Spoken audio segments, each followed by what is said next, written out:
नमस्कार मित्रांनो, आडवाटेवरच्या या स्वर्गीय प्रवासामध्ये आपल्या सर्वांचं मनापासून सहर्ष स्वागत आहे। मित्रांनो, मी आहे राधानगरी डॅमवरती आणि राधानगरी डॅमचे जे 7 दरवाजे आहेत त्या 7 दरवाजांच्या जवळ आहे। अख्ख्या महाराष्ट्राचं लक्ष लागून राहिलेलं असतं ज्या धरणाकडे, ते धरण म्हणजे राधानगरी धरण। आणि राधानगरीच्या धरणावरती हे 7 गेट आहेत आणि 7 गेट मित्रांनो, आज आहे तारीख 11 नोव्हेंबर आणि 11 नोव्हेंबरच्या 5:10 टायमिंग झालेले आहे।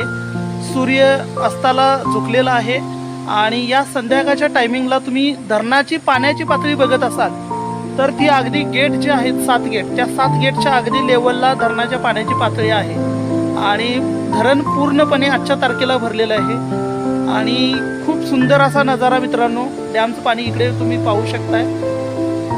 सूर्यनारायणचं दर्शन अगदी असताला आणि खूप छान असं संध्याकाळचा हा नजारा आहे, निसर्गरम्य असं ठिकाण।